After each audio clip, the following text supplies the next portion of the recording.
Le monde de l'emploi est en constante évolution et porte de profondes modifications structurelles. Pour permettre aux demandeurs d'emploi de se conformer aux exigences des entreprises, il est organisé depuis ce matin une conférence sur les partenariats locaux devant exister entre les services publics et les demandeurs d'emploi. Les pays de la sous-région unissent leurs forces pour venir à bout de la fièvre afteuse, cette maladie animale transfrontalière. Pour contrôler et prévenir la maladie, les experts de la santé animale sont à Lomé pour élaborer ensemble une stratégie commune sous forme de feuille de route. Et puis les plus de 400 enfants inscrits au centre aéré de la maison des jeunes d'Amanda Romé sont en fin de formation. Initiée dans le cadre du programme Vacances utiles et citoyennes, la formation a permis à ces jeunes d'apprendre 2 métiers de leur choix avant de reprendre le chemin des classes en octobre. Voilà pour les grandes articulations de cette édition. Bonsoir à toutes et à tous.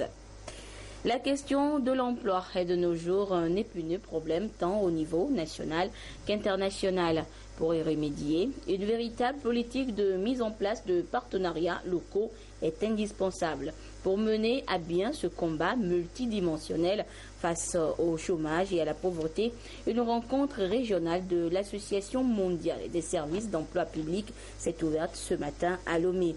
Partenariats locaux au service des demandeurs d'emploi et des entreprises est le thème qui permettra aux participants venus de plusieurs pays de la sous-région de partager leurs expériences et d'identifier les bonnes pratiques afin d'apporter un meilleur accompagnement aux investisseurs et recruteurs. Le compte rendu avec Augustin Kossi et Pierre Soussouko. Le sujet ne cesse de défrayer la chronique, le chômage et l'emploi des jeunes. Plus de 200 millions de demandeurs d'emploi dans le monde, dont le plus grand nombre en Afrique. L'alerte est maximale et exige des réponses urgentes. L'Association mondiale des services publics d'emploi et ses partenaires questionnent le sujet à Lomé. Quel partenariat au niveau local au service des demandeurs d'emploi et des entreprises? La question appelle à une mutualisation des énergies dans un cadre de coopération où chacun doit jouer sa partition. Il s'agit donc de poser les bases des partenariats qui permettent de mieux adresser la question de l'emploi. Les collègues de France, de Finlande, du Canada et d'autres contrées du monde, et particulièrement d'Afrique, vont partager ce qu'ils font de bien chez eux. Nous, au niveau des services publics d'emploi de l'Afrique, et particulièrement du Togo, nous allons regarder comment nous pouvons implanter, transférer et adapter ces bonnes pratiques. Un seul exemple, le jeudi matin, nous allons lancer la Cité des métiers de Lomé. Il s'agit, sous le leadership de maire de Lomé et du ministre de l'administration territoriale, de voir dans quelle mesure, dans un lieu commun, on peut mieux régler la question de l'orientation scolaire et professionnelle. Mais aussi comment on peut créer des activités et particulièrement chercher l'emploi. Et pour ceux qui travaillent déjà et qui veulent aborder une autre transition, comment est-ce qu'on peut les conseiller en faisant des bilans de compétences. Eu égard aux statistiques de chômage jugées endémiques pour la plupart des pays africains, le défi d'assurer le plein emploi reste à relever et la possibilité de disposer d'un emploi décent et productif, un pari à gagner. Au Togo, le sujet demeure d'actualité, même si entre 2011 et 2015, le taux de chômage est passé de 6,5% à 3,4%. Au Togo, la problématique de l'emploi est au cœur des préoccupations des plus hautes autorités. Dans ce cadre, le gouvernement, sous l'impulsion du chef de l'État, son Excellence Force Esozimna Gnassingbé, a ouvert depuis quelques années un vaste chantier de réforme et de modernisation de plusieurs secteurs, notamment le secteur de l'emploi. En effet, en 2006, le gouvernement a lancé un plan de réforme du secteur de l'emploi qui met l'accent sur la modernisation des organes publics de gestion de l'emploi et sur la mise en œuvre de programmes sociaux en faveur des jeunes, des femmes et des personnes vivant avec un handicap. C'est ainsi que certains services publics d'emploi comme l'Agence nationale pour l'emploi et l'Agence nationale de volontariat du Togo ont été créés pour renforcer la lutte contre le chômage. La rencontre de Lomé pourra-t-elle venir à bout du phénomène de chômage? Les experts venus des 4 coins du continent vont pouvoir mettre à contribution leur savoir-faire dans l'analyse et l'examen de la thématique et dont les conclusions constitueront des approches de solutions durables pour les services publics d'emploi des pays. Les technologies de l'information et de la communication révolutionnent donc le monde aujourd'hui et sont omniprésentes dans tous les secteurs d'activité. Le secteur formation et emploi n'est pas donc en reste. Elle génère ces technologies de nouveaux emplois qui se révèlent une des solutions à la lutte contre le chômage et au sous-emploi. Quels sont alors ces nouveaux emplois qui se créent et comment les adapter aux formations ou aux innovations actuelles? Les réponses dans le dossier de cette édition. Il est signé Augustin Kossi, présenté par Pierre Soussouko. Ils sont un défi de développement durable, les problèmes de chômage, de précarité et de sous-emploi. Chaque jour, le nombre de demandeurs d'emploi prend des proportions inquiétantes. Les experts estiment que la question de l'emploi a évolué avec le temps et qu'il urge aujourd'hui de repenser les curricula de formation en rapport avec les métiers dits de nouveau et les secteurs porteurs de richesse. L'emploi aujourd'hui doit obéir à l'évolution de la société, les nouvelles technologies. Il y a plusieurs années, je pense que je ne pouvais pas faire cette interview avec des petits appareils pareils. Aujourd'hui, nous sommes tous conscients que la société évolue. On est dans le numérique. Ça veut dire aujourd'hui, quand tu étudies dans le numérique, tu as plus de chances de décrocher un emploi. Quand vous avez un enfant à l'école, pour ceux qui n'ont plus l'âge d'étudier, il est temps de voir d'abord à quoi correspond ce genre d'études. Quel métier s'ouvre? Avocat, juriste. Donc le bac A n'est pas un bac perdu. Mais avec l'évolution de la société, les études techniques deviennent comme une priorité. Plus ceux qui ont fait des études techniques ont de l'emploi facilement. Au Togo, il y a évidemment des emplois dans le transport, dans la logistique, dans l'informatique.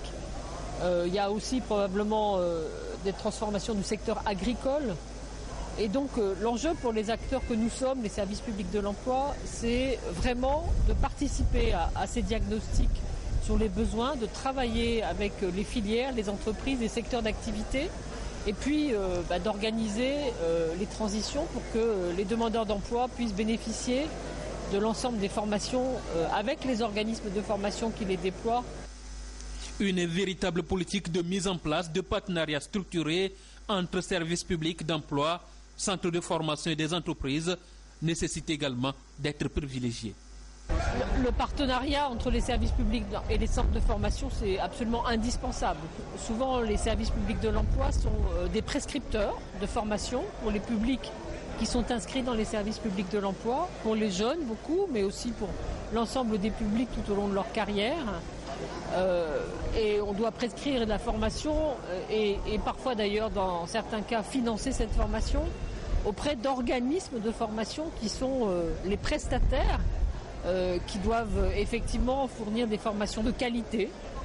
Et donc pour que ces formations soient des formations de qualité, qu'elles soient adaptées en matière de contenu, en matière de durée, en matière de modalité de formation, que le cas échéant, ces organismes de formation puissent intervenir dans le cadre de formations alternantes, c'est-à-dire en lien avec les entreprises qui détiennent les emplois.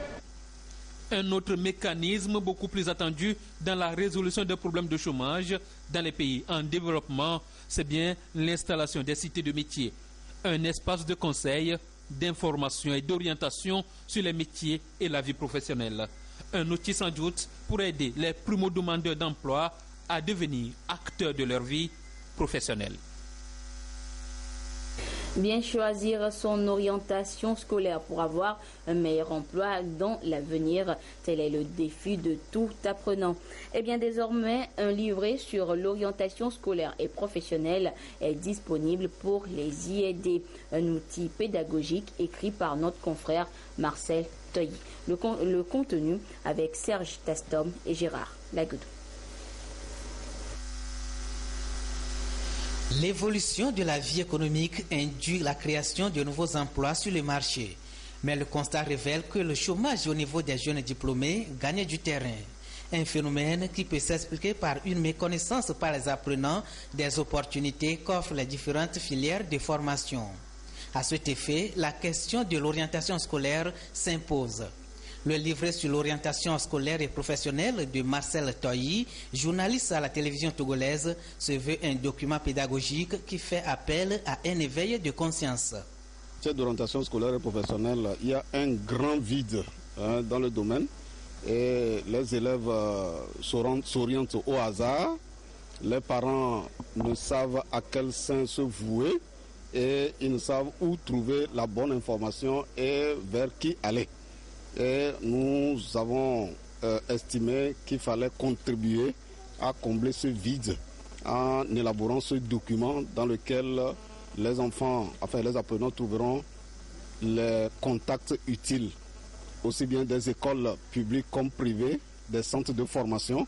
Ils trouveront des conseils pratiques sur les attitudes à adopter et comment développer des aptitudes. Ils trouveront des informations également sur les métiers porteurs. Et nous avons essayé de catégoriser les élèves, parce que dans le système éducatif, selon le profil de l'élève, eh bien, cela détermine son ascension ou bien son échec. Le chômage des jeunes est un défi majeur qui nécessite l'implication des parents et des enseignants. Il est donc important de proposer des solutions allant de la motivation au développement personnel. Le livret sur l'orientation scolaire et professionnelle propose à cet effet 12 clés de la réussite scolaire, les conditions de préparation d'un examen et des conseils pour mieux réussir ses études scolaires. Pour l'auteur, l'ouvrage devrait faire partie à l'avenir des fournitures scolaires. Lire le passé, écrire le futur, tel sera le thème demain 8 septembre de la journée internationale de l'alphabétisation, une journée qui sera à sa 50e édition. Une occasion pour nous de ce soir de faire le point sur le programme d'alphabétisation au Togo et de relever le nouveau défi. C'est un dossier réalisé par Esther Laclé. L'édition 2016 de la Journée internationale de l'alphabétisation rend hommage à 50 années d'engagement, d'efforts et de progrès accomplis pour améliorer les taux d'alphabétisation à travers le monde. L'UNESCO célèbre ce 8 septembre sous le thème « Lire le passé, écrire le futur ».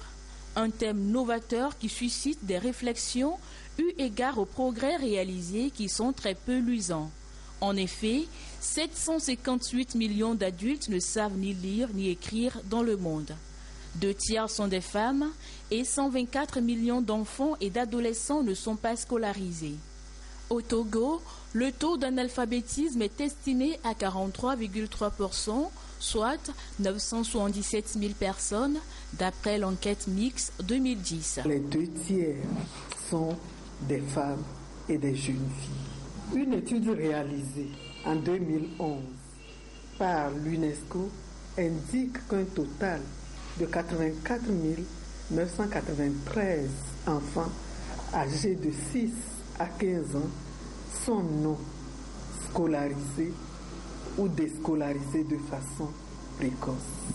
L'État togolais, pour sa part, avec l'appui de ses partenaires, a entrepris plusieurs actions novatrices dans la perspective d'améliorer les performances des programmes d'alphabétisation et en prenant en compte la problématique de l'alphabétisation dans les documents stratégiques du pays, notamment l'ASCAP, la lettre de politique de l'éducation et le plan sectoriel de l'éducation, ainsi que la stratégie nationale d'alphabétisation et d'éducation non formels.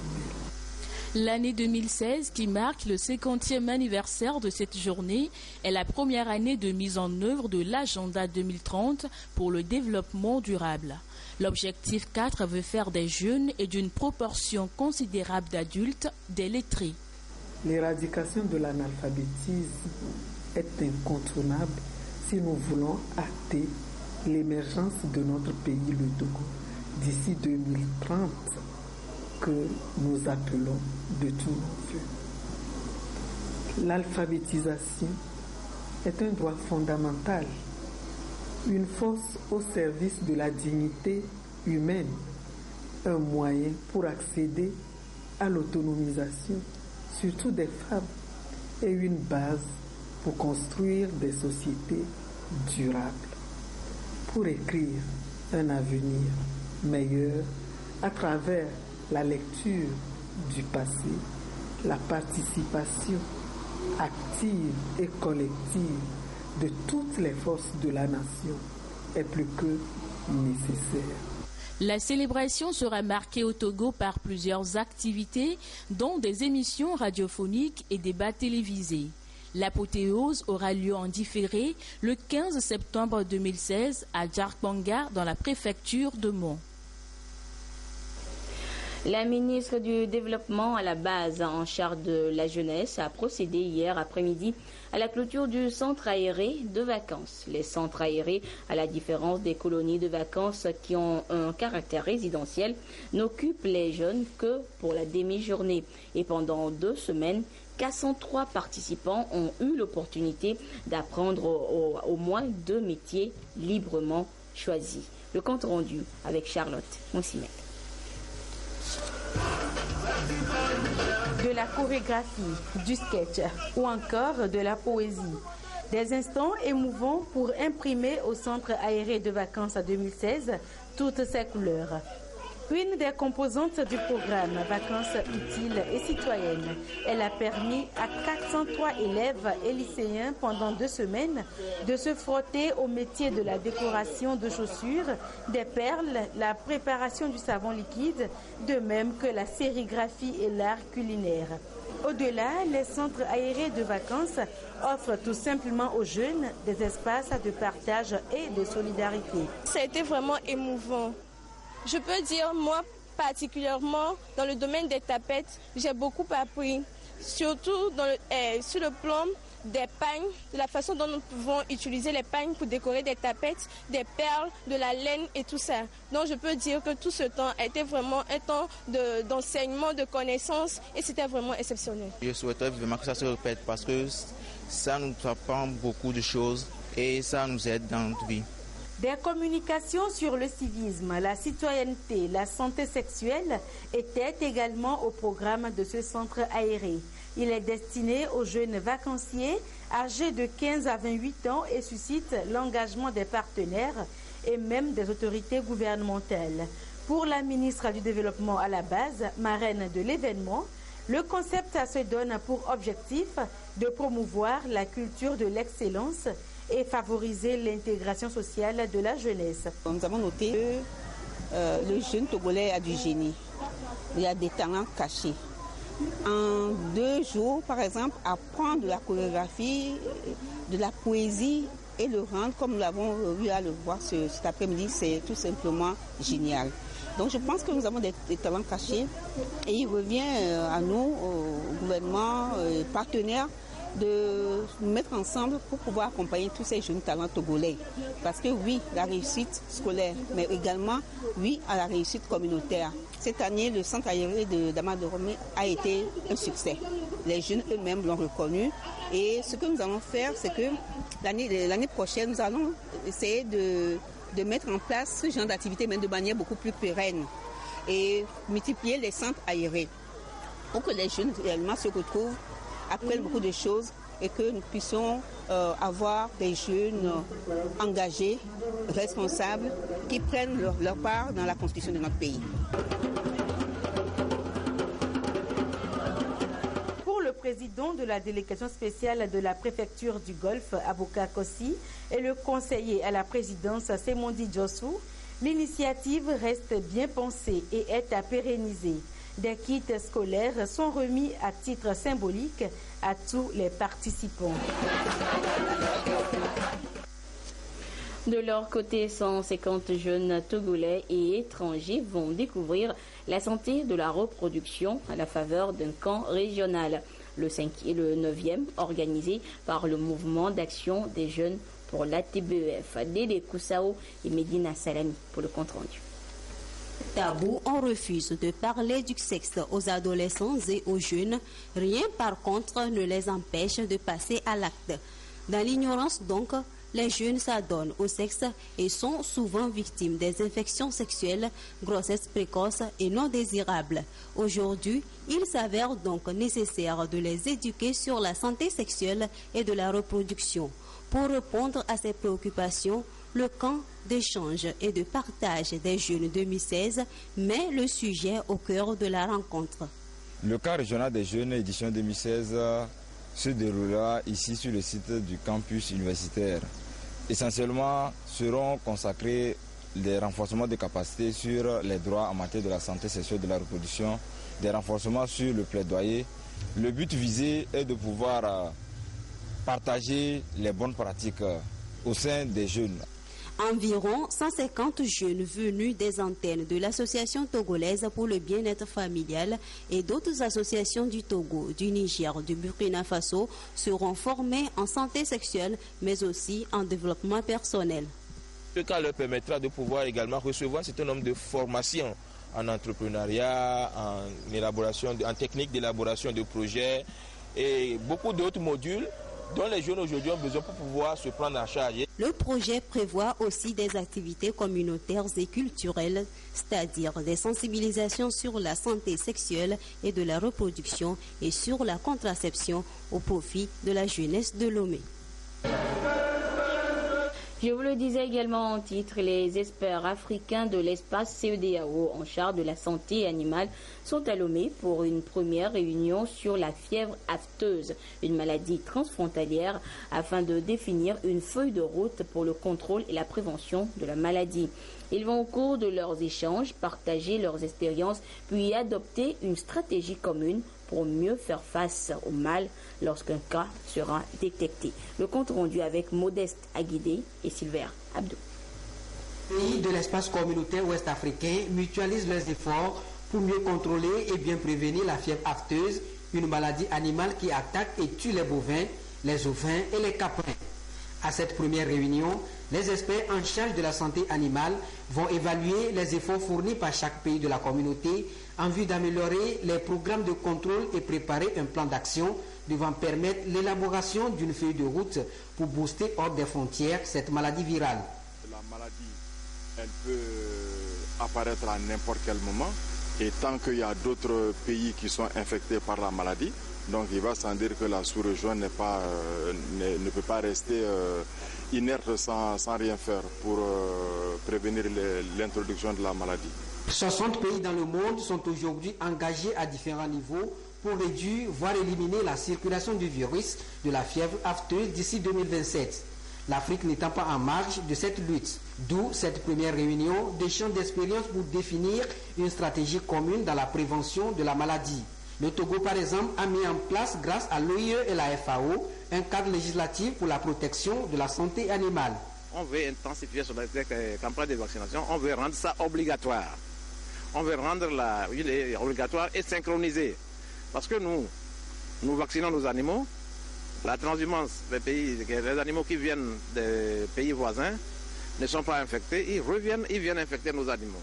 Donc nous voulons synchroniser dans la région, dans les pays, dans l'espace CEDEAO, la gestion de cette crise sanitaire afin d'éviter une propagation beaucoup plus large. En dehors de ces rencontres, plusieurs autres initiatives ont été prises par l'Organisation mondiale de la santé animale et la FAO pour établir un environnement favorable afin de faire de la lutte contre la fièvre afteuse une option réalisable pour les pays qui sont les plus touchés par la maladie. Les couturiers et couturières de la zone d'Aguanivé et de Edjiranaoui étaient réunis hier dans leurs sections respectives pour une séance d'information sur les recettes fiscales. Ils ont été entretenus par les agents de l'OTR en tournée des sensibilisations qui leur ont également rappelé l'importance du paiement des impôts par les contribuables. Sylvain Abdou pour le compte rendu. Ces contribuables sur les procédures de collecte des recettes fiscales. Plusieurs couches socio-professionnelles sont concernées par ces dispositions qui balisent la voie à la mobilisation des ressources par l'État pour ainsi mieux orienter le processus de développement du pays et asseoir une croissance économique durable. Couturiers et couturières d'Agoué et de Edjiranaoui reçoivent ici les explications sur le fonctionnement de l'OTR ainsi que l'importance du paiement des impôts. Ils nous ont expliqué de long et à large ce qu'il est. Donc je crois que ça peut permettre à tout couturier et couturière maintenant de les aborder rapidement. Nous avons compris que l'OTR en fait est là pour notre avantage. Nous avons compris maintenant que nous les couturières et les tailleurs, nous allons travailler avec l'OTR main dans la main pour le développement du pays. Tout le monde sait maintenant qu'un citoyen doit payer, c'est un devoir à un citoyen de payer la fiscalité, de payer les impôts, c'est un devoir. Parce que c'est avec ça qu'on crée les écoles, par exemple, les hôpitaux et ça qu'on sait. La finalité de cette série de campagnes d'information entreprises par l'OTR est de se rapprocher davantage des contribuables pour une tolérance zéro en matière de corruption. Des orientations sur la trésorerie ainsi que des démarches à suivre pour faciliter le paiement ont été également exposés à ces acteurs. Nous sommes en train de vouloir les former pour former une équipe parmi eux et une formation des formateurs pour qu'ils puissent être aguerris du remplissage de ce système de trésorerie qui est un début de comptabilité. Et nous avons insisté sur les différents registres qu'ils doivent avoir à leur possession pour pouvoir remplir le système de trésorerie. Les contribuables ont la possibilité de dénoncer toute tentative de corruption à travers le numéro vert 8280.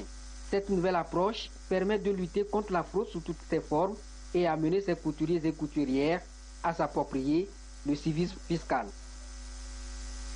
Le jardin de l'hôtel Ibis, transformé en marché aux épices et aux produits locaux le temps d'un week-end à Lomé. Ce sera du 9 au 11 septembre prochain. L'événement sera marqué par des ateliers, concours, animations ludiques et un dîner de gala. Les détails avec Esther Laclé.